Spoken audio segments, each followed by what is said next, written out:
سورۃ الانشقاق، بسم اللہ الرحمن الرحیم۔ اذا السماء انشقت وأذنت لربها وحقت وإذا الأرض مدت وألقت ما فيها وتخلت وأذنت لربها وحقت يا أيها الإنسان إنك كادح إلى ربك كدحا فملاقيه۔ صدق اللہ العظیم۔ اذا السماء انشقت، جب آسمان پھٹ جائے گا۔ دیکھیے ساری یہ صورتیں وہی تذکیر آخرت۔ وَأَذِنَتْ لِرَبِّهَا، اذنت کان لگائے ہوئے ہے اپنے رب کے لیے، سنتی ہے یہ زمین جو ہے، یہ آسمان گویا کہ کان لگائے ہوئے۔ اذنت لربها وحقت، استمع له وانقاد، سنا اللہ کی بات کو، اپنے رب کی بات کو اور اطاعت کی۔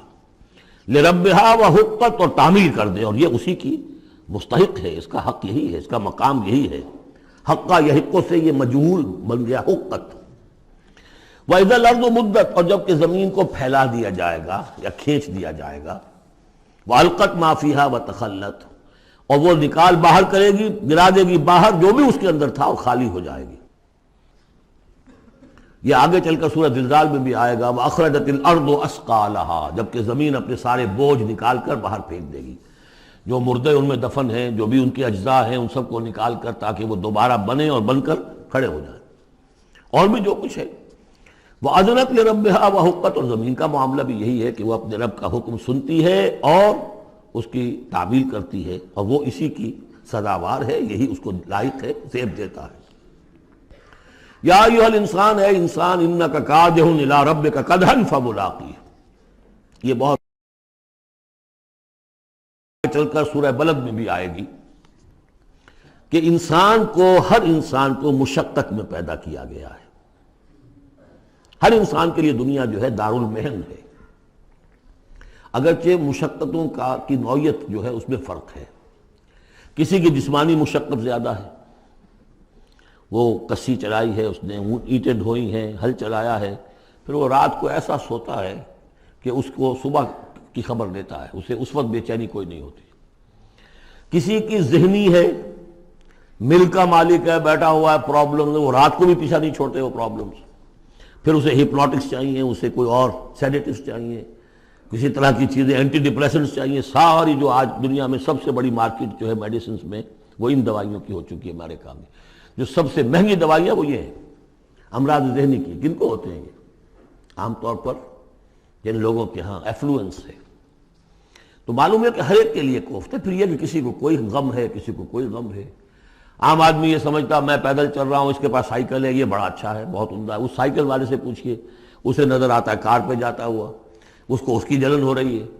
کار والا جو ہے وہ دیکھتا ہے کہ مجھ سے بہت زیادہ نئے ماڈل کی کار پہ گیا ہے، نئی کار پر زلزلاتا ہوا، اسے اس کی کوفت ہو رہی۔ تو کوفت اور یہاں پہ رنج اور محن، جس کو کہا ہے کہ قید حیات و بند غم اصل میں دونوں ایک ہیں، موت سے پہلے آدمی غم سے نجات پائے کیوں؟ اور معاملہ یہ ہے کہ موت پر بھی جب نجات نہ ملی، اب تو گھبرا کے یہ کہتے ہیں کہ مر جائیں گے، اور مر کے بھی چین نہ پایا تو کدھر جائیں گے؟ وہ جو اب جو گھبرا کے یہ کہتے ہیں، وہ تو بات آئے گی آپ کو سورہ بلد میں۔ قید حیات و بند غم اصل میں دونوں ایک ہیں، موت سے پہلے آدمی غم سے نجات پائے کیوں، یہ سورہ بلد میں ہے۔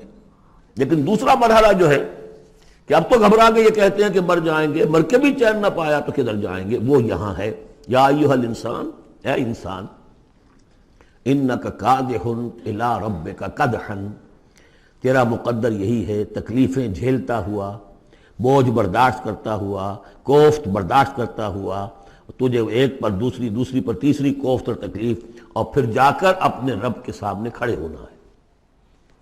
ملاقی، اب جو بار برداری کے حیوان ہیں، بیل ہے جتا ہوا ہے، اب جتا رکھیے، اسے رہٹ میں لگا لیا آپ نے اس کو کسی اپنے ہل میں جوت لیا، اس کے بعد اس سے حساب کتاب تو کوئی نہیں نا۔ حضرت ابوبکر کہا کرتے تھے عجیب کیف کے عالم میں، کاش کہ میں ایک چڑیا ہوتا جو درختوں پر چہچہا رہی ہے، اس سے کوئی محاسبہ نہیں۔ کاش کہ میں گھاس کا ایک تنکا ہوتا جو جلا دی جاتی ہے، ختم ہو جاتی ہے، اس سے محاسبہ کوئی نہیں ہے، پوچھ گچھ کوئی نہیں۔ یہاں ہے محاسبہ۔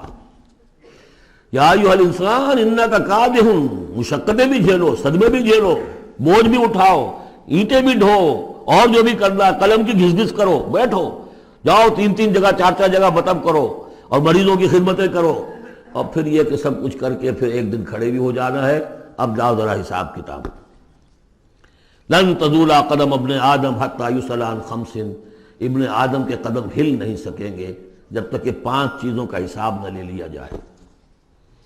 عن عمرہ فیما افناہ، حساب دو عمر کا، 80 برس کی عمر دی تمہیں، کہاں فنا کی؟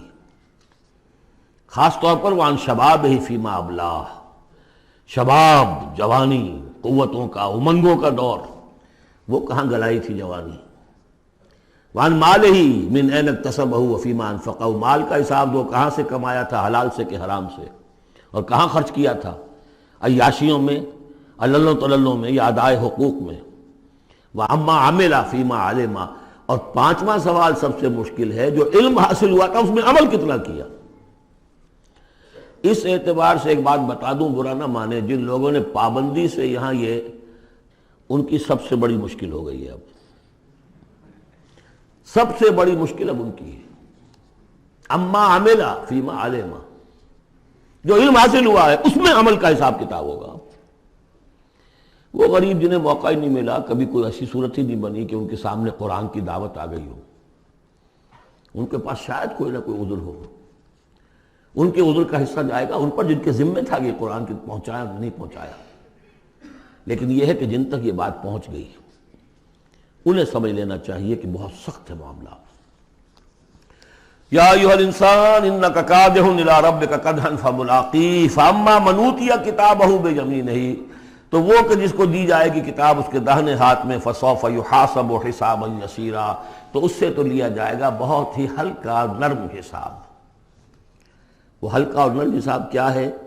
بخاری اور مسلم دونوں میں حضرت عائشہ سے روایت موجود ہے رضی اللہ تعالی عنہا، ینظر فی کتابہ ویتجاوز عن سیئاتہ واما من نوقش فی الحساب فقد ہلک، یعنی حساب یسیریہ کی کتاب نہ اس کا دیکھ لیا جائے گا بس ایک نظر سے، اور اس کی خطاؤں کو بخش دیا جائے گا، لیکن جس سے مناقشہ ہو گیا، جرا ہو گئی، وہ ہلاک ہو جائے گا۔ حساب یسیر یہ ہے، کوئی مناقشہ نہیں، کوئی جرا نہیں، اللہ تعالیٰ ان سے نرم معاملہ کرے گا۔ وَيَنْقَلِبُ إِلَىٰ أَهْلِهِ مَسْرُورًا، وہ جب واپس آئے گا اس عدالت کے کٹہرے سے تو بڑا خوش و خرم آئے گا اپنے گھر والوں کے پاس کہ جان چھٹی لاکھوں پائے، اللہ تعالیٰ کی رحمت سے، اللہ کی مغفرت سے میرا معاملہ تو سیدھا ہو گیا۔ لیکن اب اس کے برعکس کیا ہے؟ وَأَمَّا مَنْ أُوتِيَ كِتَابَهُ وَرَاءَ ظَهْرِهِ، اور وہ شخص کہ جس کو دیا جائے گا اس کا اعمال نامہ اس کی پیٹھ کے پیچھے سے۔ وہ کیوں؟ دینا تو ہے بائیں ہاتھ میں، وہ بائیں ہاتھ پیچھے کر لے گا، میں لینا نہیں چاہتا تو وہاں پکڑا دیں گے، یہاں حاضر ہے۔ وَرَاءَ ظَهْرِهِ فَسَوْفَ يَدْعُو ثُبُورًا، اب وہ موت طلب کرے گا، کسی طرح موت آ جائے، میں ختم ہو جاؤں، میں معدوم ہو جاؤں، میرا وجود نہ رہے۔ وَيَصْلَىٰ سَعِيرًا، لیکن وہ داخل ہوگا جہنم میں۔ إِنَّهُ كَانَ فِي أَهْلِهِ مَسْرُورًا، بہت اہم ہے یہ مقام۔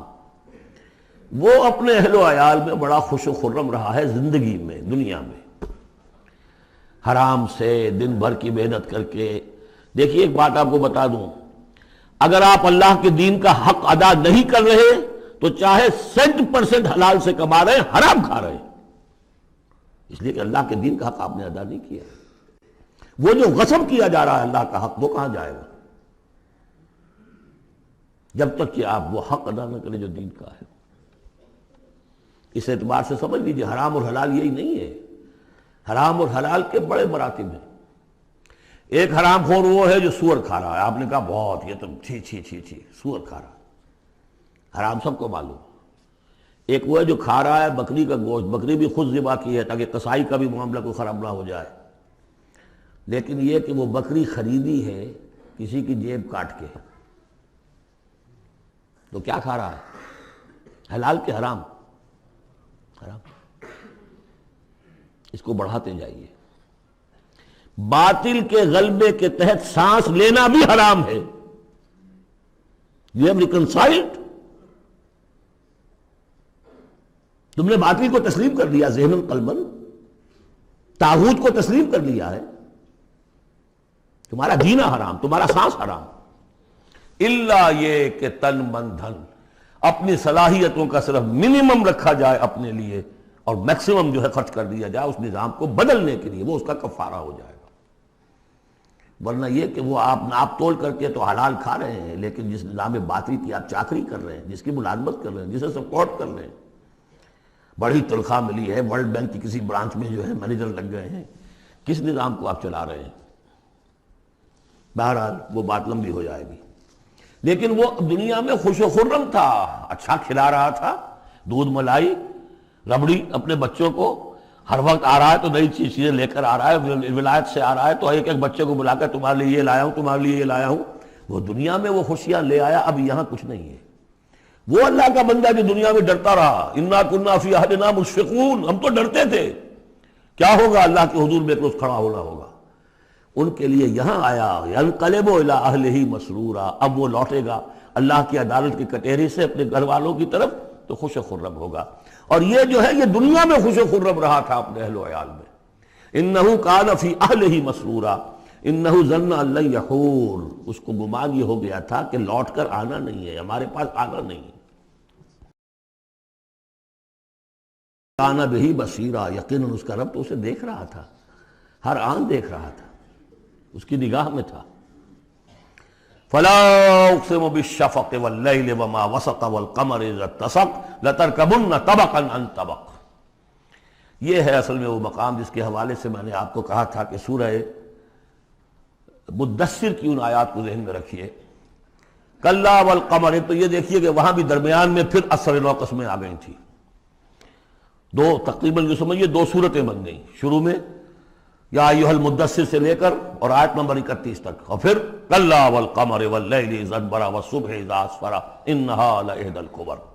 وہی بات یہاں ہے، ایک مضمون پورا ہو چکا۔ فلا اقسم بالشفق، تو نہیں مجھے قسم ہے شام کی سرخی کی، واللیل وما وسق، اور رات کی اور جو چیزیں اس میں سمٹ آتی ہیں، والقمر اذا اتسق، لیکن پھر جب چاند جو ہے رفتہ رفتہ بھرتا ہے اور پورا ہو جاتا ہے، 14ویں کا چاند بن جاتا ہے۔ یہ اصل میں میرے نزدیک واللہ عالم، یہ کسی اور کوئی بات میں نہیں کہہ رہا ہوں، میرے نزدیک یہ دو بڑی اہم خبروں کی نشاندہی ہے جو قرآن میں کی گئی ہے، اور وہاں ہے بھی انہا لإحدی الکبر، بہت بڑی خبر ہے یہ کہ محمد رسول اللہ صلی اللہ علیہ وسلم کا جب خورشید ہدایت طلوع ہوا ہے تو اس وقت صورت کیا تھی؟ 600 سال کی رات تھی جس میں کوئی نبی نہیں آیا تھا، بس چاند کے کچھ اثرات، کچھ روشنی، کچھ تھے نیک لوگ، کچھ جنات میں بھی نیک تھے، لیکن اکثر و بیشتر دنیا کے اوپر جو غلبہ ہو گیا تھا وہ بالکل باطل کا۔ پھر ایک دم خورشید نبوت طلوع ہوا ہے اور روشنی پھیل گئی۔ اب خبر دی ہے اسی خورشید نبوت نے صلی اللہ علیہ وسلم کہ قیامت سے پہلے ایک مرتبہ پھر یہ دین کا غلبہ ہوگا، جیسا آپ کے دست مبارک سے بنفس نفیس جزیرہ نما عرب پر پورا خورشید اسلام چھا گیا، نظام دین قائم ہو گیا۔ الیوم اکملت لکم دینکم واتممت علیکم نعمتی ورضیت لکم الاسلام دینا، جاء الحق وزہق الباطل ان الباطل کان زہوقا۔ اور اس کے بعد یہ کہ خلفاء ثلاثہ کے زمانے میں، حضرت علی کے زمانے میں کوئی توسیع نہیں ہوئی، حضرت ابوبکر، حضرت عمر، حضرت عثمان، خلفاء ثلاثہ کے زمانے میں توسیع ہوئی۔ حضرت علی کے زمانے میں ان پر کوئی الزام نہیں، ان کا کوئی قصور نہیں، لیکن یہودی سازش عبداللہ ابن سبا کی، اس کی وجہ سے مسلمان آپس ہی میں لڑ پڑے، 1,00,000 جانیں ختم ہو گئی آپس میں لڑ کر، جنگ جمل، جنگ صفین، جنگ نہروان، 1,00,000 کے قریب۔ تو مومنٹم گاڑی کا ٹوٹ گیا، موشن ٹوٹ گئی۔ اس کے بعد پھر بہرحال حضرت امیر معاویہ کے زمانے میں پھر کچھ آگے قافلہ چلا ہے، لیکن اس شان کے ساتھ پھر نہیں بڑھ سکی بات، جس شان سے کہ دور فاروقی میں، دور عثمانی میں، دور صدیقی میں بات بڑھ رہی تھی۔ بہرحال وہ تو پروسیس رک کر اور پیچھے ریورس بھی ہو گیا، لیکن حضور کی دی ہوئی خبر ہے کہ دوبارہ دنیا میں دین کا غلبہ ہوگا اور گلوبل ہوگا، پوری دنیا میں ہوگا۔ وہ حدیثیں ہم نے نوید خلافت کے عنوان سے کتابچہ، 8 صفحے کا کتابچہ، بہت شائع کی ہیں۔ میں صرف یہ بتا رہا ہوں وہاں حضور کے زمانے میں کل 23 برس میں انقلاب برپا ہو گیا، سورج ایک دم طلوع ہو جاتا، کتنی دیر لگتی ہے، طلوع ہو گیا۔ لیکن اب جو روشنی آئے گی وہ آئے گی تدریجاً، اس کی شان کیا ہوگی؟ فلا اقسم بالشفق، ایک شفق کی روشنی ہوتی ہے جب رات سورج تو غروب ہو گیا لیکن شفق ابھی ہے. وہ حال ہے اس وقت دنیا کا کہ اسلام کی روشنی غروب ہو چکی ہے، صرف شفق کی لالی سی نظر آ رہی ہے. اس کے بعد واللیل وما وسق، پوری دنیا کے اوپر دین کے اعتبار سے تاریکی چھا گئی ہے، رات ہے. اور رات جو ہے اپنے اندر جن جن چیزوں کو سمیٹ لیتی ہے. لیکن والقمر اذا اتسق، لیکن چاند طلوع ہوتا ہے، پہلے دن، دوسرے دن، تیسرے دن بھرنا شروع ہوتا ہے، یہاں تک کہ وہ پورا ہو جاتا ہے. اب چاند کی چاندنی جو ہے وہ پھر دنیا کے اندر اس کو رات کو منور کر دیتی ہے. لَتَرْكَبُنَّ طَبَقًا عَنْ طَبَقٍ، اسی طرح تم چڑھو گے درجہ بدرجہ.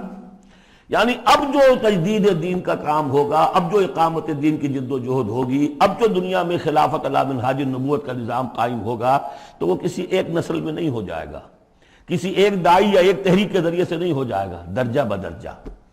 کسی نے ایک کام کر دیا، علامہ اقبال نے ایک فکر کو واضح کر دیا کہ اسلام مذہب نہیں دین ہے، اور جدا ہو دین سیاست سے تو رہ جاتی ہے چنگیزی. یہ ایک وحدت ہے. ابوالکلام آزاد اٹھے، انہوں نے قائم کی جماعت حزب اللہ، لیکن یہ کہ کچھ مخالفتوں سے بددل ہو کر جلدی چلے گئے. پھر وہ کانگریس میں شامل ہوئے اور انہوں نے پھر جو ہے اپنی پوری زندگی جہاد حریت کی نظر کر دی. پھر مولانا مودودی اٹھے، وہ جماعت اسلامی بنائی. افسوس کہ پاکستان میں آ کر وہ یہاں کی قومی سیاست کے اندر داخل ہو کر انہوں نے بھی منزل کھوٹی کر لیا. وہ قافلہ جو ہے جیسے کہ کہیں کسی دلدل میں پھنس گیا ہے. یہ رفتہ رفتہ ہوگا، لیکن انہوں نے ایک ایک قدم بڑھایا ہے. ان سب کی کوششوں سے ایک ایک قدم بات آگے بڑھی ہے. لَتَرْكَبُنَّ طَبَقًا عَنْ طَبَقٍ، لیکن جس طرح چاند رفتہ رفتہ پہلی تاریخ سے لے کر 14ویں رات تک پورا ہو جاتا ہوگا، ہونا ہے، وہ لازماً ہوگا جس کی خبر دی ہے محمد رسول اللہ صلی اللہ علیہ وسلم نے. وَهُوَ الصَّادِقُ الْمَصْدُوقُ، ان کی دی ہوئی خبر میں کوئی جھوٹ نہیں ہو سکتا. فلا اقسم بالشفق واللیل وما وسق والقمر اذا اتسق لتركبن طبقا عن طبق فما لهم لا يؤمنون. انہیں کیا ہو گیا ہے؟ ایمان کیوں نہیں لاتے، کیوں نہیں مانتے؟ واذا قرئ عليهم القرآن لا يسجدون، اور جب ان پر قرآن ان پڑھ کر سنایا جاتا ہے کیا ہو گیا انہیں کہ سجدہ نہیں کرتے. بل الذین کفروا یکذبون، بجائے ایمان لانے کے یہ کافر جو ہیں یہ تو الٹا اور جھٹلا رہے ہیں. یہاں ذرا نوٹ کر دیجئے، یہ لفظ بے شمار مرتبہ آیا ہے، کفر اور تکذیب، کفر اور تکذیب. والذین کفروا بآیاتنا وکذبوا، تو کفر اور تکذیب یہ کیا صرف تکرار ہے یا اس کے اندر فرق ہے کچھ؟ کفر کے معنی ہے چھپا دینا، دبا دینا. فطرت انسانی میں جو گواہیاں موجود ہیں جو ان کو دبا رہا ہے، یہ کفر ہے.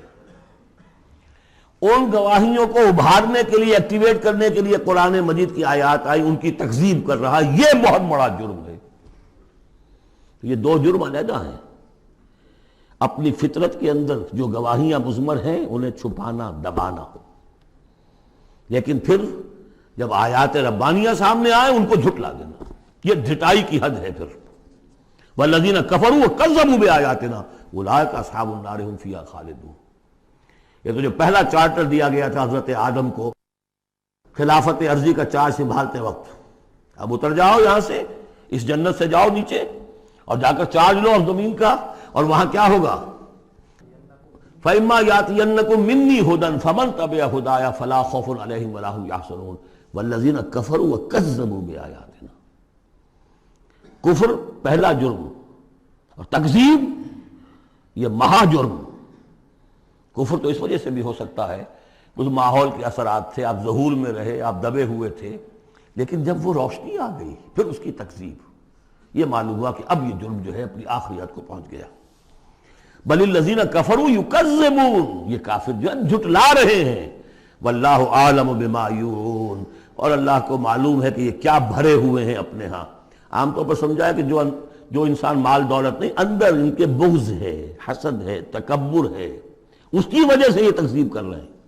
یہ نہیں کہ یہ حق کو پہچان نہیں پائے ہیں، ان کے اندر جو ہے بغض، حسد اور تکبر بھرا ہوا ہے. فبشرہم بعذاب علیم، تو اے نبی ان کو بشارت دے دیجئے دردناک عذاب کی.